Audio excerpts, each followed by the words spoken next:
Hello friends, welcome back to my channel দাদা study centre. তো বন্ধুরা, আজকের এই ভিডিওটিতে আমার আলোচনার বিষয় হলো দশম শ্রেণীর যে গণিত বিষয়টা আছে, সেই দশম শ্রেণীর গণিত বিষয়ের তোমরা প্রত্যেকে তোমাদের বইয়ের 183 নাম্বার পেজটা খুলে নাও। সেই 183 নাম্বার পেজের আজকে 5-এর দাগ দিয়ে অঙ্কগুলি সমাধান করাবো।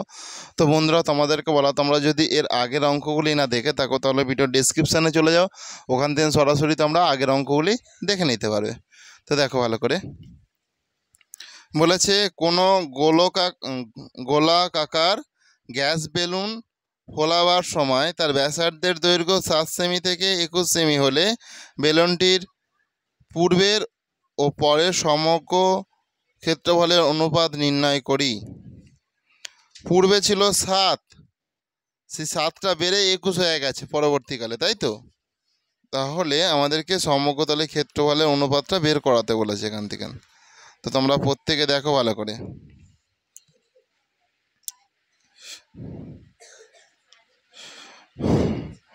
পূর্বে বেলুনটির ব্যাসার্ধ 7 সেমি হলে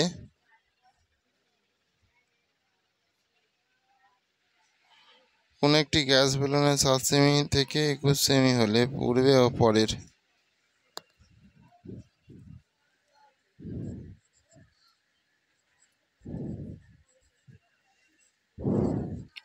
পূর্বে গ্যাস বেলুনটির ব্যাসার্ধ ছিল সমান 7 সেমি। অতএব বেলুনটির সমগ্রতলের ক্ষেত্রফল, অতএব গ্যাস বেলুনটির সমগ্র তলের ক্ষেত্রফল সমান। আচ্ছা, সমগ্র তলের ক্ষেত্রফলের সূত্র আমি কি বলেছিলাম গোলকের ক্ষেত্রে? বলো 4 পাই আর স্কোয়ার, তাই তো? তাহলে 4 পাই আর স্কোয়ার, তার মানে কি 4 ইন্টু পাই মানে 22/7 গুণিতক আর স্কোয়ার মানে 7-এর স্কোয়ার, তাই তো? 7-এর স্কোয়ার। তো 7-এর স্কোয়ার মানে 7 গুণিতক 7, এইটা আপাতত থাক, ঠিক আছে? এরপরে দেখো, পরে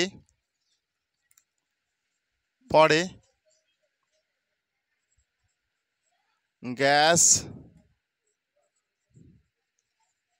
বেলুনটির ব্যাসার্ধ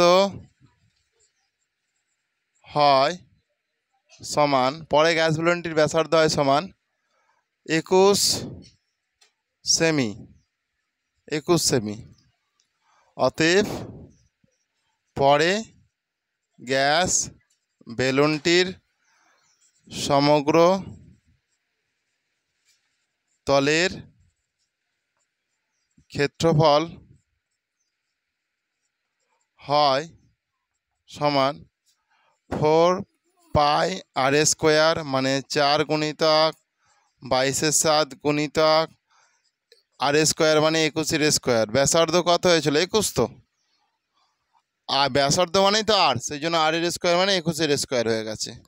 আমাকে বলে দিয়েছে যে তাহলে পূর্বে ও পরে সমগ্রতলের ক্ষেত্রফলের অনুপাত কত, তাই তো?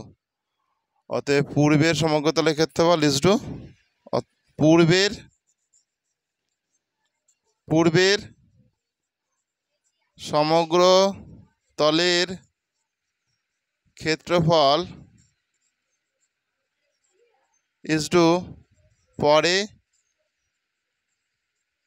সমগ্র তলের ক্ষেত্রফল। তো পূর্বে কি ছিল বলো? পূর্বে কত ছিল? 4 গুণিতক 22/7 গুণিতক আর এর স্কোয়ার, তাই তো? তো আর এর স্কোয়ার ইজটু 4 ইন্টু 22/7 গুণিতক 21-এর স্কোয়ার। তো এই 7-এর স্কোয়ার মানে 2/7 আমি লিখে দিতে পারি তো, সেই জন্য আমার সুবিধার জন্য আমি এখানটায় 2/7 লিখে দিচ্ছি। 7 গুণিতক 7, তাহলে এখানটা তো কি 2 বার আমাকে 21 লিখতে হবে। সেই জন্য আমি এখানটা লিখে দিলাম 21 গুণিতক 21। তাহলে দেখো এইটুকু পাঠ কি কারো বুঝতে অসুবিধা আছে? নেই তো নিশ্চয়ই।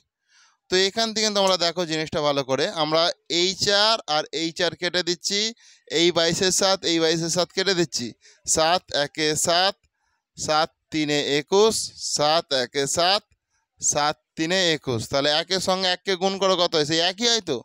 তাহলে 1:3-এর সঙ্গে 3কে গুণ করলে কত হয়? 9, 1:9। শুনতে পেয়েছো? আর অসুবিধা নেই তো? তো করে নাও প্রত্যেকে তোমরা। কারো যদি অসুবিধা থাকে অবশ্যই জানিও, করে নাও। তো বন্ধুরা তোমরা এই অঙ্কটা নিশ্চয়ই প্রত্যেকেই বুঝতে পেরেছো। তো চলো এরপর আমি নেক্সট অঙ্কে আসি। নেক্সট অঙ্কটা দেখে নাও ভালো করে। নেক্সট অঙ্কটাতে বলেছে 6টাতে, অর্ধ গোলাকৃতি একটি বাটি তৈরি করতে 127.2 বর্গ সেমি পাত লেগেছে। বাটিটির মুখের ব্যাসের দৈর্ঘ্য হিসাব করে লিখি। আচ্ছা, একটা বাটি মানে বাটিটা কেমন হবে? অর্ধ গোলাকৃতি হবে, তাই তো? পুরোটা গোলক হবে কি? বাটি কি বাটিতে এরকম গোল লাই, তাই তো? এরকম হাফ কেটে দিলেই সেটা বাটি হয়ে যাবে নিশ্চয়ই, তাই তো? এইটাই তো বাটি। তাহলে এর এখান থেকে এখানে এর দৈর্ঘ্যটা কত সেটা আমাকে, ব্যাস এখান থেকে পুরো এখান পর্যন্ত কত সেটা আমাকে চেয়েছে। ঠিক আছে, তাহলে নিশ্চয়ই এটা অর্ধগোলক। অর্ধগোলকে তোদের অনেক কটা সূত্রই আমি দিয়েছি অর্ধগোলকের। তো দেখ ভালো করে এটা দেখ, তোরা প্রত্যেক আশা করছি পারবি।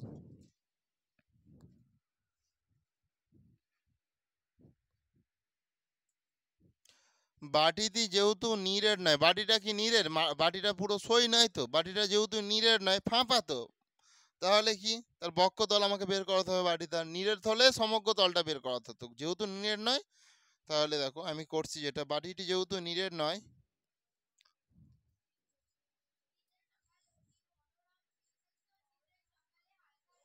বাটিটি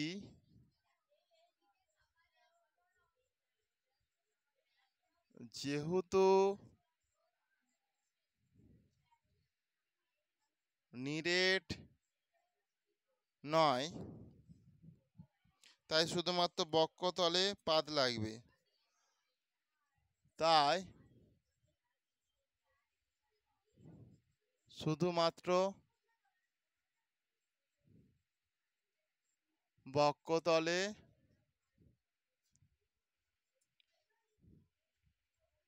পাত লাগবে।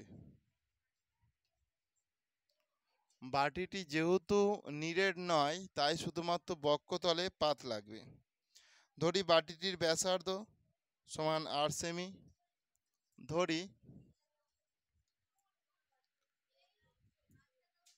বাটিটির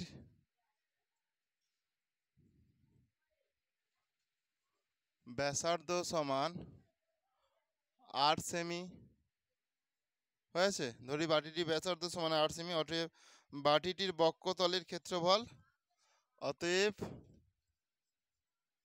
বাটিটির বক্ষতলের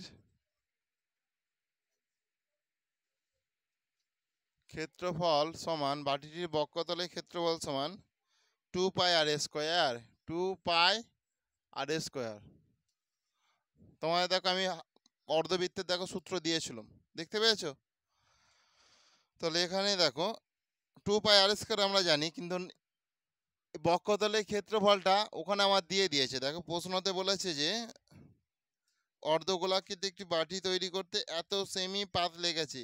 এই যে এটা লেগেছে 127.2 বর্গ সেমি পাত লেগেছে, এটাই তো। এইটা 4 পায় না, এটা তো বাটি মানে অর্ধবৃত্ত, তোমরা বলছো 4 পায়। বাটিটা কি পুরো বৃত্ত? অর্ধবৃত্ত তো। অর্ধবৃত্তের ক্ষেত্রে দেখো বা বক্ষতলের ক্ষেত্রফল, প্রথম ক্লাসে দেখো আমি সূত্রগুলো লিখে দিয়েছিলাম। অর্ধবৃত্তের ক্ষেত্রে বক্ষতলের ক্ষেত্রফল হয় 2 পাই আর স্কোয়ার, দেখতে পেয়েছো?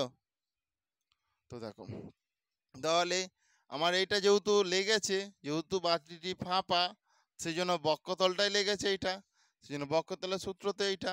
শর্তানুসারে লিখবো, সেই জন্য শর্তানুসারে শর্তানু সারে দেখো 2 পাই আর স্কোয়ার সমান এইটা। বা করব 2 ইন্টু পায়ের মান 22/7 গুণিতক আর স্কোয়ার যেরকম আছে রেখে দিলাম সমান 7 7 49। এটাকে দেখো 127কে 7 দিয়ে প্রথম গুণ করো, 7 7 49 9 থেকে 4 7 দুগুণে 14, যদি 15 16 17 18 8 হয় থাকে 1 7 থেকে 7 আর 1 8 আর এর সঙ্গে 2 যোগ করো, তাহলে এটা 1 9 8 891 হয়ে যাবে নিশ্চয়ই। এটা হয়ে গেল 891/7। বুঝতে পেরেছো? বা করব দেখো, তাহলে আর স্কোয়ার সমান 891/7 গুণিতক, এই দেখো এইটা যদি সমানের ওইদিকে পাঠায় সম্পূর্ণ উল্টে যাবে, 7টার উপরে চলে যাবে আর 22টা নিচে চলে আসবে, এটাই হচ্ছে সিস্টেম। এরপর এই 2টা গুণিতক আমি 2 এখানটায় লিখে দিলাম। এরপর কাটাকুটি করব, কাটাকুটি করে কত হয় সেটা আমরা আগে দেখব। দেখো এই 7 সম্পূর্ণ কেটে যাচ্ছে, দেখো এটা 11 যাবে কি দেখি, 11 88 11 1 11, দেখো 11 দুগুণে 22, ঠিক আছে 11 দুগুণে 22, 11 8 88, 11 1 11, তাহলে 81 হচ্ছে। এই দুই কেটে গেল, তাই তো? অতএব আর সমান 81 হচ্ছে। এই রুটটা এ স্কোয়ারটা তোলার জন্য এখানে কি রুট দিয়ে দিয়েছি, অতএব আর সমান হচ্ছে 9। করো এইটুকু আগে, আর সমান 9 হচ্ছে, এটুকু আগে করে নাও প্রত্যেকে।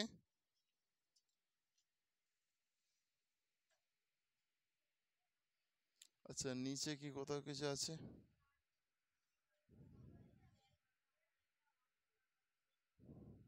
আচ্ছা আচ্ছা আচ্ছা, একটা জিনিস ভুল হয়েছে, তাও এখানটায় ঠিক আছে, এই কাটাকুটিটা ঠিক আছে, এই দুইটা রয়ে গেছে, দাঁড়াও দাঁড়াও। এই 7 কাটলুম, এটা 11 দিয়ে কাটতে 11 দুগুণে 22, 11 81, 891 হলো। আমার যে এখান থেকে এই দুইটা পাঠাবো, এর নিচে কিছু নেই মানে তো 1, তাই তো? তাহলে এটা ওই দিকে গেলে কি হবে, উপরে একটা চলে যাবে, নিচে তো 2টা থাকবে, থাকবে না? এটাই তো থাকবে। তাহলে দেখো আমি এখানটাতে করছি, উপরে 81 রয়ে গেল আর নিচে 2 ইন্টু 2 4 হবে তো, 4 হবে তো, তাহলে 8 সমান রুটের মধ্যে এইটা হবে নিশ্চয়ই। 8 সমান তাহলে দেখো হবে যেটা, এটা রুটের বাইরে 9 9 81, 2 দুগুণে 4, 8 সমান 9/2 হবে। কারো কি বুঝতে অসুবিধা আছে? আর অসুবিধা নেই তো? করে নাও, করে নাও এটা।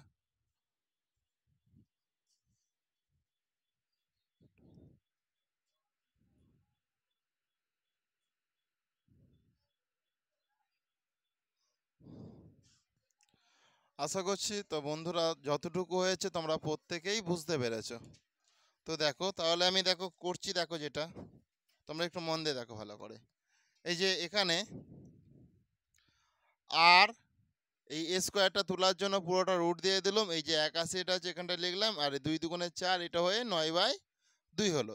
এই যে আমি এখানে কি পেলাম, আর এর মানটা পেলাম এখানে, তার মানে ব্যাসার্ধ পেয়েছি, বাটিটি ব্যাসার্ধ পেয়েছি, কিন্তু আমাকে বাটিটির ব্যাস চেয়েছে, তাই তো? অতএব বাটিটির ব্যাস সমান,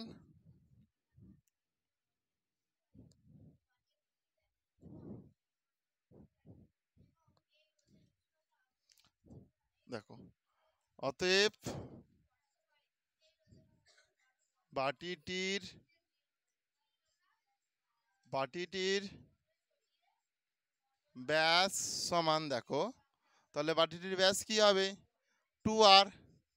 2r ব্যাস মানে কি 2r, এটা ধরো বাটি, এটা তো বাটি, তাহলে এখান থেকে এখান পর্যন্ত এটা কি আর, তাহলে এটা পুরোটা আমাকে নিতে হবে ব্যাস, মানে এটা তো এখান থেকে এখান পর্যন্ত ব্যাসার্ধ পেলাম, পুরোটা নিলে তাহলে এটাও আর, তাহলে কি 2r হচ্ছে হিসাব মতন, তাহলে 2r সমান 2 ইন্টু আর এর মান কত, 9/2, এই দুই কেটে গেল সমান 9 হয়ে গেল।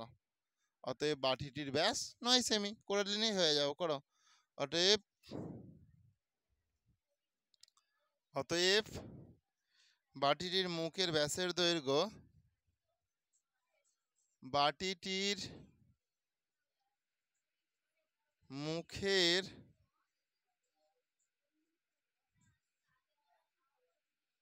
ব্যাসের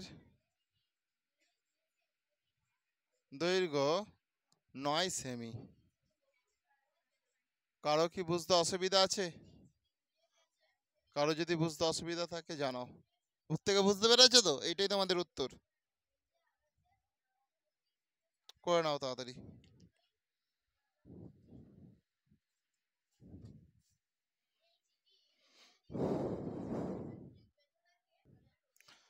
তো বন্ধুরা, তোমরা নেক্সট অঙ্কটা দেখো কত ইজিলি করা যায়। খুব সহজ অঙ্ক, আশা করছি তোমরা প্রত্যেকেই প্রত্যেকটা অঙ্ক বুঝতে পারছো। তো নেক্সট অঙ্কটা তোমরা দেখো ভালো করে। দেখো, সাতেরটাতে বলেছে একটি নিরেট লোহার গোলাকার ব্যাসার্ধের দৈর্ঘ্য 2.1 সেমি। ওই গোলকটিতে কত ঘন সেমি লোহা আছে তা হিসাব করে লিখি এবং ওই লোহার গোলার বক্ষতলের ক্ষেত্রফল নির্ণয় করি। একটু মন দিয়ে দেখো ভালো করে। নিরেট লোহার গোলকটির ব্যাসার্ধের দৈর্ঘ্য, নিরেট লোহার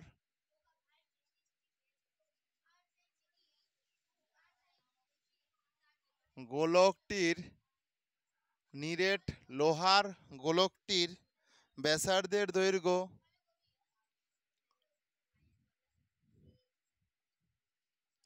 ব্যাসার্ধের দৈর্ঘ্য সমান 2.1 সেমি। এটা আমাদের প্রশ্নতে আছে। ক্লিয়ার? আমি প্রশ্নটা দেখে দেখে লিখেছি। এরপর বলেছে গোলকটির আয়তন, মানে গোলকটিতে কত ঘন সেমি লোহা আছে, মানে কি কত ঘন সেমি গোলকটিতে লোহা আছে, মানে গোলকটির আয়তন বের করতে হবে আমাকে। যেহেতু দেখো ঘন সেমি বলেছে, ঘন সেমি, ঘন সেমি সাধারণত কিসে ব্যবহার করো তোমরা? আয়তনে ব্যবহার করো। সেই জন্য অতএব গোলকটির আয়তন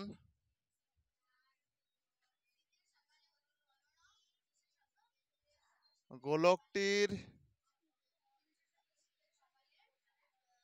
আয়তন সমান 4/3 পাই আর কিউব। তাহলে দেখো 4/3 গুণিতক পায়ের মান 22/7 গুণিতক আর কিউব মানে 2.1 ইন্টু 2.1 ইন্টু 2.1। এটা কতবার হলো? 3বার হয়েছে। তো এখান থেকে আমরা দেখো, আমরা কি জানি 7×3 = 21 মানে 0.3 হয়ে যাবে, তাই তো? 3×1 মানে 0.1 হয়ে গেল। তোমরা এবার এটাকে গুণ করো, 4 গুণিতক 22 গুণিতক 0.1 গুণিতক 2.1 গুণিতক 2.1। এটা গুণ করলে যেটা হবে সেটাই তোমাদের উত্তর। 22×4 কত হয়? 88, তাই তো? একে 0.1 দিয়ে তোমরা গুণ করো, তাহলে দেখো 8×1 8, 8×1 8, একটার পর দশমিক আছে, একটার পর আমি দশমিক বসিয়ে দিচ্ছি। এরপরে দেখো 2.1 দিয়ে একে গুণ করো, 1×8 8, 1×8 8 গুণিতক 8 দুগুণে 16 6, 1 1 8 দুগুণে 16 আর 1 17। তাহলে দেখো এটা হয়ে যাবে 8, 6 দুগুণে 12 13 14 4, 1 1 8 1, একটা দুটো, তাহলে একটা দুটোর পর দশমিক, কারণ এখান থেকে স্টার্ট এখানে শেষ। তাহলে দেখো এখান থেকে যদি আমি ঘুরে ঘুরে যাই, একটা সংখ্যা দুটো সংখ্যার পর দশমিক, তাহলে এখানেও দুটো সংখ্যার পর দশমিক বসিয়ে দিলাম। এরপরে দেখো এখনো দেখো এটা পড়ে আছে, তাহলে আমি দেখো এখানে পেয়েছি যেটা 18.48। ওকে আবার 2.1 দিয়ে আমি গুণ করব, দেখে নাও ভালো করে। তাহলে গুণটা আমি করছি, দেখে নাও তোমরা। দেখো 1×8 8, 1×4 4, 1×8 8, 1 1 1, 8 দুগুণে 16 6, 1 1 4 দুগুণে 8 আর 1 9, 4 দুগুণে 8, 8 1 8, 8 দুগুণে 16 6, 1 1 1, 2 1 2, 2 আর 1 3। দেখো আরেকবার দেখো, 1×8 8, 1×4 4, 1×8 8, 1 1 1, 2 8 16 6, 1 1 2 দুগুণে 4 আর 1 9, 8 দুগুণে 16 6, 1 1 2 2। দেখো এবার যোগটা করো, 8 10 0, 1 1 1 10, 18 8, 1 1 1 7 আর 1 8 3, একটা দুটো তিনটে, একটা দুটো তিনটে, তাহলে হয়ে যাচ্ছে তোমার দেখো 38.808 ঘন সেমি। কারো কি বুঝতে অসুবিধা আছে? অসুবিধা নেই তো? এইটা আগে করে নাও। অতএব গোলকটিতে এত ঘন সেমি লোহা আছে, লিখে দাও। অতএব গোলকটিতে 38.808 ঘন সেমি লোহা আছে। করে নাও প্রত্যেকে আগে। এরপর এখনো প্রশ্নটাতে এবার আরও চেয়েছে, সেটাও করাবো। এটা আগে করে নাও তোমরা প্রত্যেকে।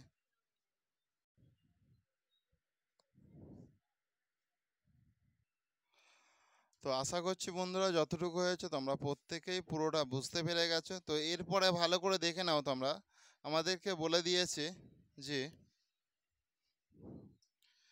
কত ঘন সেমি লোহা আছে সেটা আমরা পেয়ে গেলাম, যে ওই গোলকের বক্ষতলের ক্ষেত্রফল নির্ণয় করি। তাহলে বক্ষতলের ক্ষেত্রফলটা আমাদেরকে এরপর বের করাতে হবে। এটা তাহলে আমি মুছে দিচ্ছি।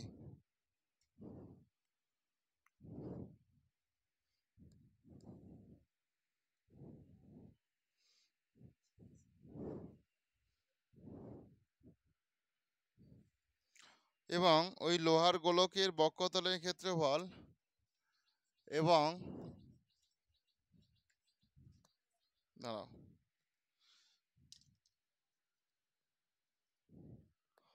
ওই লোহার গোলকের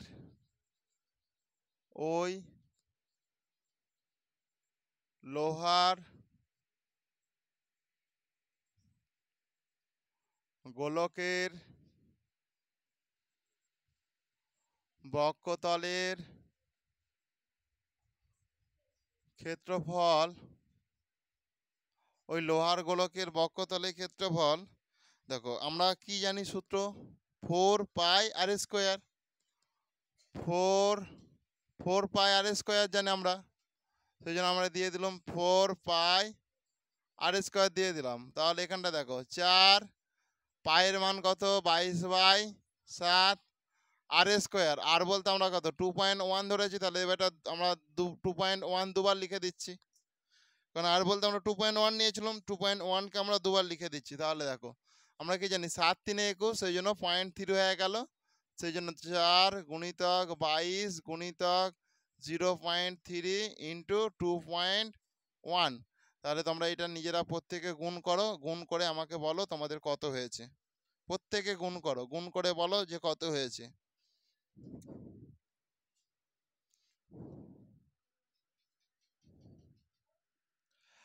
আশা করছি তোমরা প্রত্যেকেই গুণটা করে নিয়েছো। তো দেখা যাক কি হয়। আমরা 4/22 একে আমরা 0.3 দিয়ে করছি। দেখো 8 3 24 4 হাতে থেকে 2, 8 3 24 25 26। তাহলে একটার পর দশমিক আমি বসিয়ে দিলাম। এরপরে দেখো 2.1 আছে, 2.1 এটাকে এবার আমরা গুণ করব। 4 1 4, 1 6 6, 1 2 2 গুণিতক 4 2 8, 6 2 12, 2 হাতে থেকে 1, 2 1 2 আর 1 3, সেই জন্য 4। আচ্ছা 2 2 4 আর 1 5, ঠিক আছে। আচ্ছা দেখো 4 6 6 12 13 14, 4 হাতে থেকে 1 5 5, তাহলে একটা দুটো 55.44 হচ্ছে তোমাদের, তাই তো? 55.44 বর্গ সেমি, এটাই তোমাদের উত্তর, এত বর্গ সেমি। এটাই তোমাদের উত্তর, এত বর্গ সেমি হবে তোমাদের উত্তর। করে নাও প্রত্যেকে তোমরা, আশা করছি তোমরা প্রত্যেকে বুঝতে পেরে গেছো।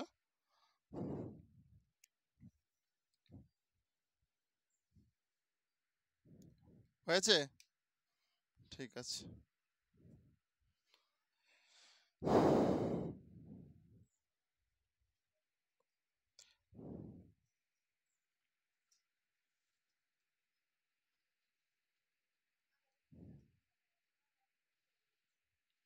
দেখো ভালো করে,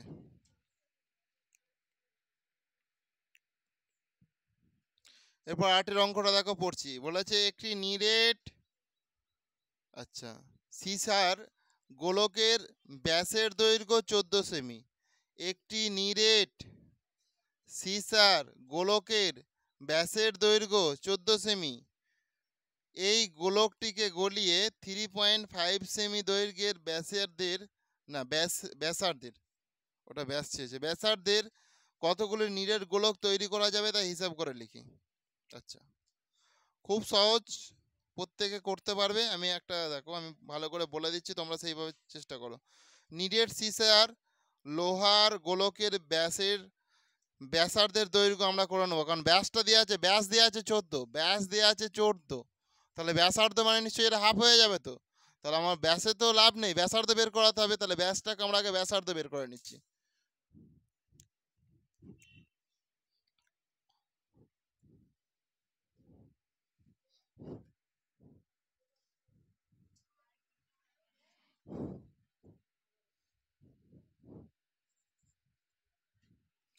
নিরেট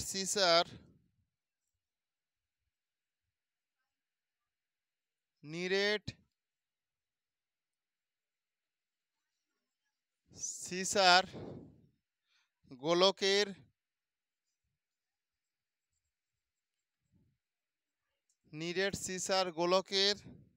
ব্যাসার্ধের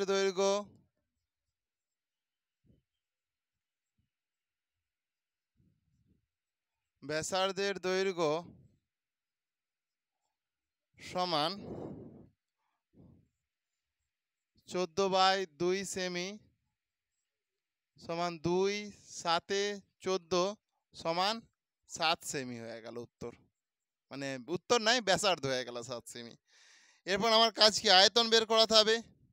অতএব আয়তন সমান 4/3 পাই আর কিউব। তাহলে 4/3 পায়ের মান হচ্ছে 22/7 গুণিতক আর বলতে কি 7 পেয়েছি তো, আর তাহলে 7-এর কিউব মানে 7 কবার হবে, 3 বার হবে। সেই জন্য 3টে 7 আমি করে দিলাম। এই 7 কেটে দিচ্ছি। তাহলে এখনো পড়ে রয়েছে দেখো 3/4 গুণিতক 22 গুণিতক 7 গুণিতক 7। তাহলে তোমরা প্রত্যেকে গুণ করো, গুণ করে বলো কত হয়েছে। 22 4 88, 88 7 27 56 6 5 27 56 57 58 59 60 61 61 হয়ে গেল। এবার একে আবার 7 দিয়ে করতে হবে। দেখো 7 6 42 2 হাই থেকে 4 7 থেকে 7 8 9 10 11 11 1 হাই থেকে 1 7 6 42 আর 1 43।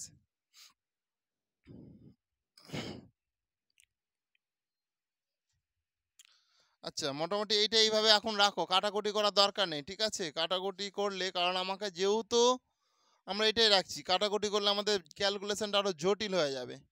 আমরা এইটুকুই রেখে দেবো, আমরা কাটাকুটি করবো না, পুরোটাই রেখে দেবো। কাটাকুটি করলে ক্যালকুলেশনটা আরও জটিল হয়ে যাবে। 7, এটা তোমরা 7 কিউব করে রাখতে পারো আপাতত, কারণ আমরা যত ছোট করে রাখবো ব্যাপারটা তত আমাদের কাছে ইজি হয়ে যাবে। এরপরে দেখো, কারণ যেহেতু দেখো একটা বড় গোলককে ভেঙে ছোট ছোট কটা করা যাবে সেটা আমাদের প্রশ্ন। সেটাই আমাদের প্রশ্ন। একটা বড় আছে গোলক, সেটাকে ভাঙছি, ভেঙে কতগুলো ছোট ছোট করা যাবে তার অবশ্য ব্যাসার্ধ বলে দিয়েছে, সেটাই আমাদের প্রশ্ন। যেহেতু দেখো আবার গোলকটি গোলানোর পর আবার গোলকটি গোলানোর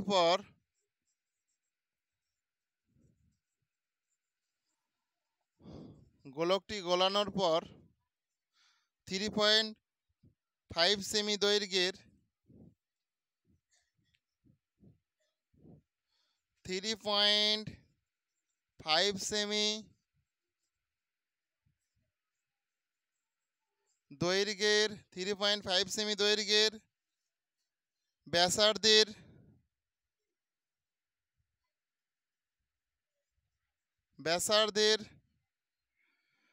গোলকটির আয়তন হবে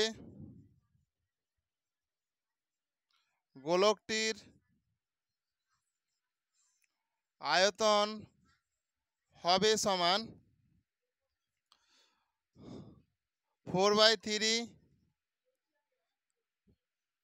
পাই আর কিউব, 4/3 পাই আর কিউব। মানে কি দেখো ভালো করে, 4/3 পায়ের মান তো 22/7 গুণিতক আর কিউব বলতে 3.5 এর কিউব। তাহলে দুটোরই আমি দেখো এইটারও আয়তন পেয়ে গেছি, এটারও আয়তন পেয়ে গেছি, তাই তো? এটা করে নাও।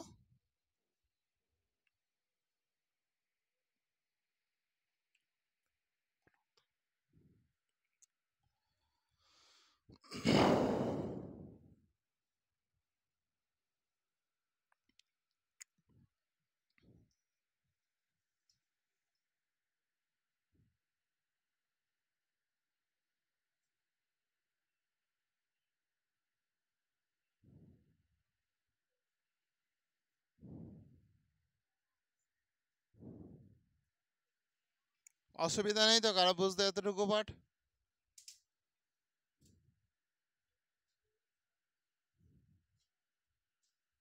দেখো তাহলে আমরা মুছছি ওপরটা।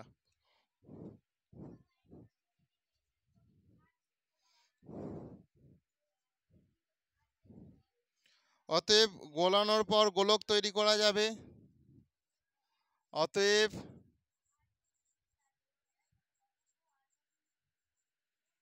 গোলানোর পর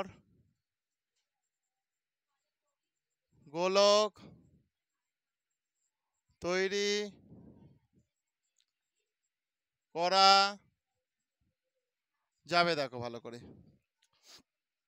4/3 গুণিতক 22/7 গুণিতক 7 গুণিতক 7 গুণিতক 7, আমি এখানটায় করে দিচ্ছি, 7-এর কিউব আছে যেহেতু। এইটা দেখো 4/3 গুণিতক 22/7 গুণিতক 3.5 ইন্টু 3.5 ইন্টু 3.5, ঠিক আছে? এই 4/3 এই 4/3 কেটে গেল, এই 22/7 এই 22/7 কেটে গেল, সবই দেখো কেটে যাচ্ছে।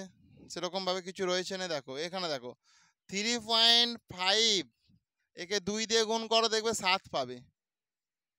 3.5 মানেই তো 7, তাই তো? এটা তো 3.5, তার মানে 3.5কে কাটছি, তাহলে এখানটা 2 বসাচ্ছি। এটা 3.5কে কেটে এখানটা 2 বসাচ্ছি, 3.5 কেটে এখানটাও 2 বসাচ্ছি, সমান 2 গুণিতক 2 গুণিতক 2, 2 দুগুণে 4, 4 দুগুণে 8, তাহলে 8টি গোলক তৈরি করা যাবে।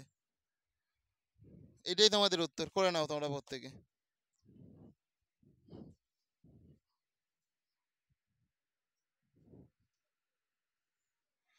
তো বন্ধুরা, আজকের ক্লাসটা তাহলে আমি এখানেই শেষ করলাম। আর ক্লাসটি তোমাদের কেমন লাগলো তোমরা তা প্রত্যেকে কমেন্টে জানিও। আর ক্লাসটি যদি তোমাদের প্রকৃত ভালো লেগে থাকে তাহলে অবশ্যই তোমরা বেশি বেশি পরিমাণে বন্ধু বান্ধবদের মধ্যে শেয়ার করে দিও। তো থ্যাংক ইউ বন্ধুরা, আসছি তাহলে, নেক্সট ক্লাসে আবার দেখা হবে।